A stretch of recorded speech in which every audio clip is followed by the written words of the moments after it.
আসসালামু আলাইকুম।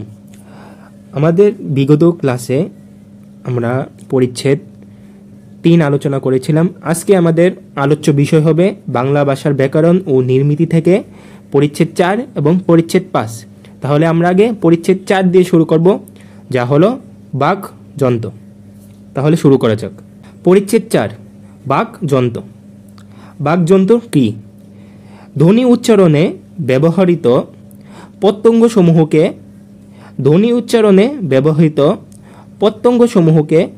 একত্রে বাকযন্ত্র বলা হয়। তাহলে বাকযন্ত্র কি? ধ্বনি উচ্চারণে ব্যবহৃত প্রত্যঙ্গসমূহকে একত্রে বাকযন্ত্র বলা হয়। ফুসফুস থেকে ঠোঁট পর্যন্ত প্রত্যঙ্গসমূহ বাকযন্ত্রের অন্তর্ভুক্ত। তাহলে বাকযন্ত্রের অন্তর্ভুক্ত কি কি? ফুসফুস থেকে ঠোঁট পর্যন্ত। বাকযন্ত্রের অংশসমূহ: ফুসফুস, শ্বাসনালী, স্বরযন্ত্র, জিভ, আলজিভ, তালু। তালুর মধ্যে আবার 2 প্রকার: কোমল তালু, শক্ত তালু। মধ্যা, দন্তমূল ও দন্ত, ওষ্ঠ, নাসিকা। তাহলে আমরা এই 4টা একটু দেখে নেব, তাহলে আমাদের বাকযন্ত্রের বিভিন্ন প্রত্যঙ্গ জানা হয়ে যাবে। তাহলে আমরা শুরু করি। প্রথমে হলো নাসিকা গহ্বর, তারপর দন্তমূল, এই যে দাঁতের অংশ, এই যে দন্তমূল। নাসারন্ধ্র হলো নাকের এই যে ছিদ্র, নাসারন্ধ্র। ওষ্ঠ, ঠোঁট, এই যে ওষ্ঠ। দাঁত, জিভ। তারপর শক্ত তালু, কোমল তালু, এই যে শক্ত তালু, কোমল তালু। আলজিভ, জিহ্বার ভিতরে ছোট একটা জিহ্বা আছে, এটা আলজিভ। অধিজিহ্বা, নিচের চোয়াল। মুখগহ্বর, এই যে স্বরযন্ত্র, এটা শ্বাসনালী, এটা খাদ্যনালী, এটা ফুসফুস। ধ্বনি উৎপাদন প্রক্রিয়া। তাহলে কিভাবে ধ্বনি উৎপাদন হয় আমরা এখন দেখব। ধ্বনি উৎপাদন প্রক্রিয়া: ধ্বনির সক্রিয় বায়ু প্রবাহের উৎস ফুসফুস। ধ্বনির সক্রিয় বায়ু প্রবাহের উৎস কোনটি? ফুসফুস। তাহলে ফুসফুসের মাধ্যমে ধ্বনির সক্রিয় বায়ু প্রবাহ হয়ে থাকে। বাতাস মুখগহ্বর বা নাসারন্ধ্র দিয়ে বেরিয়ে ধ্বনি সৃষ্টি করে। তাহলে ধ্বনি কিভাবে সৃষ্টি হয়? বাতাস মুখগহ্বর বা নাসারন্ধ্র দিয়ে বেরিয়ে ধ্বনি সৃষ্টি হয়। প্রত্যঙ্গসমূহের সংক্ষিপ্ত পরিচয়। ফুসফুস কি করে? শ্বাস গ্রহণ করে ও ত্যাগ করে। শ্বাস ত্যাগের মাধ্যমে ধ্বনি উৎপন্ন হয়। তাহলে ধ্বনি কিভাবে উৎপন্ন হয়? শ্বাস ত্যাগের মাধ্যমে। শ্বাসনালী: ফুসফুসের বাতাস শ্বাসনালী দিয়ে মুখ ও নাক দিয়ে বেরিয়ে যায়। তাহলে ফুসফুসের বাতাস শ্বাসনালী দিয়ে মুখ ও নাক দিয়ে বের হয়। স্বরযন্ত্র শ্বাসনালীর উপরে অবস্থিত। তাহলে স্বরযন্ত্রের অবস্থান কোথায়? শ্বাসনালীর উপরে। বাতাস স্বরযন্ত্রের মধ্য দিয়ে বেরিয়ে ধ্বনি সৃষ্টি করে। তাহলে আবার ধ্বনি কিভাবে সৃষ্টি হয়? বাতাস স্বরযন্ত্রের মধ্য দিয়ে। তাহলে কিসের মধ্য দিয়ে? স্বরযন্ত্রের মধ্য দিয়ে বেরিয়ে ধ্বনি সৃষ্টি হয়। জিভ মুখগহ্বরের নিচে থাকে। তাহলে জিভ কোথায় থাকে? মুখগহ্বরের নিচে। সবচেয়ে সচল ও সক্রিয় বাকযন্ত্র। তাহলে সবচেয়ে সচল ও সক্রিয় বাকযন্ত্র কোনটা? জিভ। জিভের উচ্চতা, অবস্থান ও স্পর্শ অনুযায়ী ধ্বনির বৈচিত্র্য হয়। তাহলে ধ্বনির বৈচিত্র্য কিভাবে হয়? জিভের উচ্চতা, অবস্থান ও স্পর্শ অনুযায়ী। আলজিভ কোমল তালুর পিছনে ঝুলন্ত অংশ। তাহলে আলজিভ কি? কোমল তালুর পিছনে ঝুলন্ত অংশ। আলজিভ নেমে এলে কিছু বাতাস নাক দিয়ে বের হয়ে নাসিক্য ধ্বনি তৈরি হয়। তাহলে আলজিভ নিচে নেমে কিছু বাতাস যখন নাক দিয়ে বের হয় তখন কি ধ্বনি তৈরি হয়? নাসিক্য। তালু মুখগহ্বরের ছাদ। তালুকে কি বলা হয়? মুখগহ্বরের ছাদ। 2 অংশ। তালুর 2টা অংশ থাকে: কোমল তালু, শক্ত তালু। কোমল তালু যেটা, এটা নিচে নামে।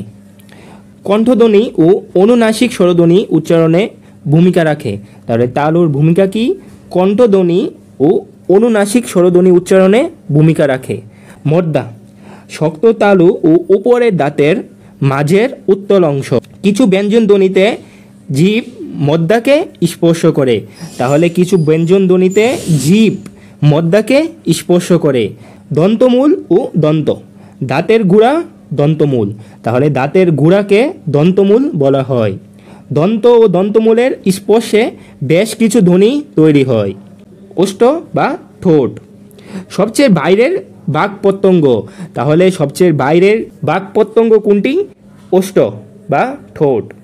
ঠোঁটের ফাঁকের কম বেশিতে সংবৃত ও বিবৃত স্বরধ্বনি হয়, তাহলে ঠোঁটের ফাঁকের কম বেশিতে সংবৃত ও বিবৃত স্বরধ্বনি হয়। নাসিকা, নাকের ছিদ্র দিয়ে বাতাস বেরিয়ে নাসিক্য ধ্বনি তৈরি হয়।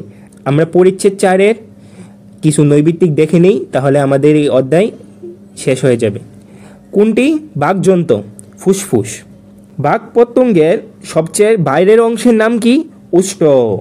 বাক প্রত্যঙ্গের সবচেয়ে বাইরের অংশের নাম কি? ওষ্ঠ।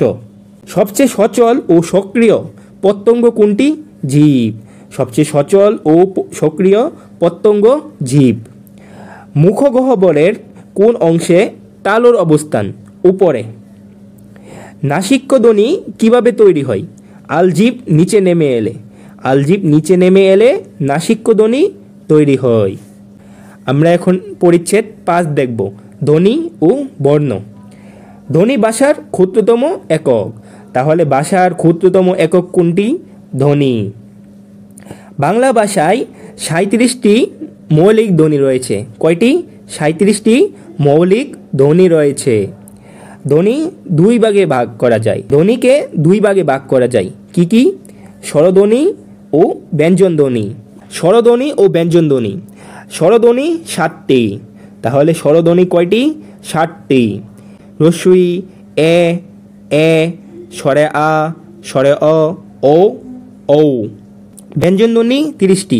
স্বরধ্বনি 7টি, ব্যঞ্জনধ্বনি 30টি।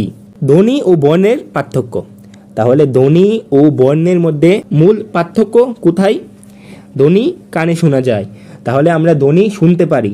বর্ণ ধ্বনির লিখিত রূপ, তাহলে ধ্বনি আমরা কানে শুনি, কিন্তু এই ধ্বনি যখন আমরা লিখিত অবস্থায় নেই তাহলে তা বর্ণ হয়ে যায়। তাহলে ধ্বনির লিখিত রূপ বর্ণ। সব বর্ণ মিলেই বর্ণমালা গঠন করে। বাংলা বর্ণমালার সংক্ষিপ্ত চিত্র। বাংলা মূল বর্ণের সংখ্যা 50টি, তাহলে বাংলা বর্ণের সংখ্যা কয়টি? 50টি। 2 ভাগে ভাগ করা যায়, স্বরবর্ণ, ব্যঞ্জন বর্ণ।